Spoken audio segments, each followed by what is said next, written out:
Hi, so today I'm going to be talking about my experience with depersonalization and derealization disorder. I have a blog or a YouTube channel that I started a few years back, and I've been updating it whenever I feel like I have something interesting or whenever I feel like I'm making progress or just any time that I think it's important to share my experiences with this disorder. So, um, let's see. I'd like I think I started this channel for many reasons. One of them was I think it began because I needed that sense of community. I needed to shine a light on my experiences because um, when I first started this blog, I think I was in a dark place, and having a community of people who are encouraging and who are also going through a similar situation helped me to feel empowered and that I could recover. Um, Another reason why I started this is because I wanted other people to feel the same way. The first time I was able to put a name to my disorder was through a YouTube video. I had been going to see doctors for years, and I was misdiagnosed a few times. And finally, one day, I just felt like a crazy person trying to tell a doctor these doctors my symptoms, and they kept saying, "You have this, you have this." And I just one day decided to type my symptoms into a search engine, and I found depersonalization derealization disorder. And after that, I went to another doctor who finally was able to help me um, get properly diagnosed, and yeah, it was an amazing feeling. And so I think while another reason why I've been updating my blog or my channel is because I am on a journey to recover. My dream or my goal in life is to live the happiest life I can possibly live. And if that means I have to live with depersonalization, derealization disorder, then I've accepted that, but I've accepted it in a positive way that this is my experience in life, and I, I came to the realization that everyone has their own experiences, and um, nobody is going through, or everyone has their own experiences, and this just so happens to be mine. And that's okay. And I'm looking at life through a different lens, and so are all the people who are experiencing this disorder. So um, I think one thing I'd like to say is that after I created this channel, a lot of people reached out or have reached out to me asking me to help them, and I'd like to say that I'm not a doctor, and my goal in life and my dream, like I would genuinely would love to see everyone with this disorder. I would love to see them recovered, and I'm on that path as well.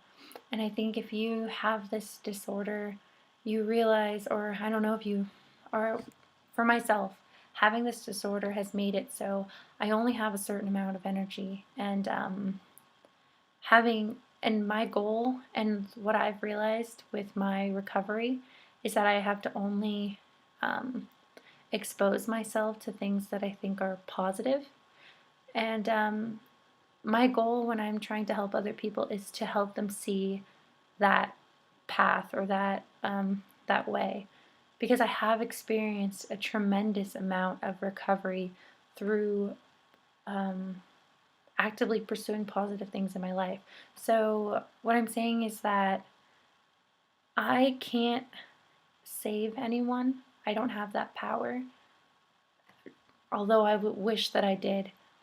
But I can say that hopefully through my experiences and hopefully through some of the advice I have, I can help you to save yourself. Or that sounds so dramatic, but I mean, the power is completely up to you. That's what I mean. No one else can save you. As much as you want that person to save you or someone else to save you, it's it sound it sounds depressing. It sounds like it can be depressing, but my point is to make it a positive thing. Be proactive. This is your life. And I had to come to that realization because there was a long time when I was so sad because I thought I didn't have anyone to help me. And I just needed people so badly. And I had to change my way of thinking. I'm not saying I didn't need people. I don't need people. I just realized that happiness comes from within, and happiness is what I make it, and life is what I make it. And I can choose to think every day that I have this disorder and it's going to hinder me, or I can wake up in the morning and say, today's going to be a good day. Today I'm going to accomplish this. And if I don't accomplish this in this way, that's okay. And I'm just doing my best. And that's where I am right now with my mindset. And I'm happy. I'm incredibly happy. And I think that says a lot for me. Um, because I never expected myself to be at this point where I could say that I'm genuinely happy. There were a lot of times where I was telling myself to fake it until I made it, and there are these moments when you're faking it, and you're faking it, and you're faking it, and you're faking it, and then all of a sudden it hits you like this sadness or this depression, and you're like, I can't handle this anymore. That's how I was. I couldn't handle this, and I felt overwhelmed and overcome by my disorder. And I realized you can't just put this in the back of your head, how a lot of people try to tell you, just don't think about it. The best advice is don't think about it, because that's not fixing anything. That's putting a band-aid on like a spill, or like if you have like a big tub of water and you just put a band-aid or slap something on there to hold in that leak, eventually it's going to all spill out. So for me, I was working to slowly lessen that load, and I think that's my method of healing, and that's my method of just being happy and taking everything step by step, day by day.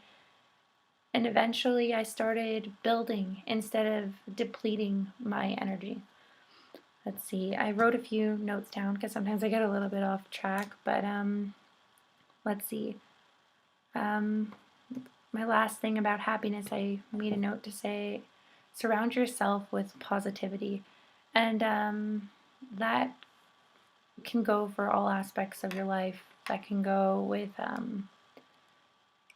saying yes, like if you wanted to write a list of all of your hopes and dreams. And I called it my God box once, where someone told me, create a God box, and that's all your hopes and dreams. And I felt so vulnerable doing it because these are the things that I always thought I wasn't going to be able to do, or I wasn't capable of doing. So I just shoved it all into a corner of myself, and always felt disappointed because I couldn't do them. And I wrote them down, and I realized I want these so badly. I want these in my life, and if I'm willing to put in the work, then I deserve it. That sounds entitled, but I mean, if I'm willing to put in the work, then there's a possibility, a real possibility that I can have it. And I didn't want to give up before I even started. And I actually wrote those things down, and I've been working toward those things, and good things have been coming. And I'd given up on myself, and I'd given up on the thought that I could have those things. And let's see. So, in terms of surrounding yourself with positivity, another thing is to learn how to set boundaries for yourself and finding out your comfort zones as well. I think that can go for a lot of aspects of your life, also all aspects of your life, really. One thing that I had to do is set boundaries in my relationships. There are many people in my life who drain me and who don't realize that they drain me. And possibly don't care that they drain whatever little energy that I can muster for myself. And there are people like that, and you have to, I'm not saying you have to cut them out of your life. I'm not saying that I cut them out of my life, but I had to tell myself at a certain point, I can't keep putting energy into those people. I can't keep hoping that whatever I do can change. Or I have this issue of always wanting to help and fix, and I just want to see people happy. And so I put an endless amount of energy into people without realizing that where the energy is coming from. I just think that I'm this endless source of energy that can help people, and they take and take and take until there's nothing left for myself. And it's at the point where I'm like, by the time I'm done with an interaction with them, I am completely disassociating or completely depressed because I have nothing left. I've given everything I can possibly give, and they still want more, and the problem was never resolved. And I had to learn how to say, okay, enough's enough. I can't do this because it's not only is it not good for me, it's not also not good for those people. Whatever their issues are I can't fix. It's up to them to fix them. And I had to come to terms with that, and had to realize that recovery is such a personal thing, and I have to look out for myself in order to be able to be strong enough to even consider being able to help other people in a healthy way. So another thing with setting boundaries, it can be just how you treat yourself, and just like the daily things that you do in your life. You'll know internally what makes you feel okay and what your boundaries are. And you should listen to those things and listen to your intuition when it's telling you not to do certain things, or perhaps that you can do it. Like if there's something that, like, let's say you're a shy person and someone says, "Hey, why don't we go try out this dance that everyone's doing? Everyone's doing, I don't know, the hokey pokey." And you're too shy to do it. And then after you leave the party, you thought, "I should have done that. That would have been a great experience." Do it. Yeah. Let's see. Another thing is, let's see. Since I've been doing these things, and since I've been pursuing positivity or living in a positive way, I have been having moments, quite a few moments, of clarity visually. I think there are some moments where I feel very present, very, very present, and things look beautiful. I may have said this in another video, that the first time I had that experience, I was looking at a chair, or it was nighttime, and I was looking at a chair and it was very late, and I didn't want to go to sleep because I was afraid that I would wake up in the morning and I wouldn't be able to see clearly again. But I looked at this chair and it was like a grungy chair, dirty, and I thought, oh my goodness, that is such a beautiful sight. And I realized I was taking my life for granted.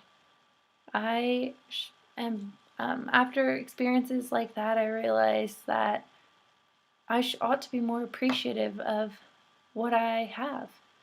And I'm not saying I have like everything, I'm just saying that my life is something that I think is beautiful and something that I appreciate. And I didn't always value myself, and now I cherish it. And I think I'm glad to be at that place. I still have issues with my memory. I still get overwhelmed and sometimes forget certain things, or just that feeling of like separating from the situation if things are a little bit too overwhelming. But I also have moments where things are overwhelming and I'm able to handle it. And after I handle it, I think, wow, I'm so proud of myself that I didn't disassociate from that situation. And that's one step toward feeling okay and normal. Not that I'm saying I want to be normal, I'm saying my idea of what normal would be. So let's see what else. Another thing I realized, or another thing that I wanted to mention is, ever since I was young, I have been journaling every so often.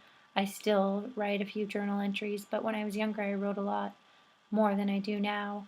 And I was looking through some of my old journals, and I found um, an entry that from when I was 14 years old, the first time I saw a psychiatrist, and she had written down that she believed on a piece of paper after our session, or one of our sessions. She had written down disassociation. And she said, I think you're suffering from a dissociative disorder. Look this up online. And as a kid, 14 years old, I didn't take it seriously. I had that piece of paper, and I let it get lost. And I later on, she had tried to prescribe antidepressants for me, and my parents at the time were against antidepressants. Not, I'm currently not taking any antidepressants, but this is just I'm just telling what happened. But so I stopped seeing a psychiatrist when I was younger, and I didn't start pursuing help for my mental health until I was an adult.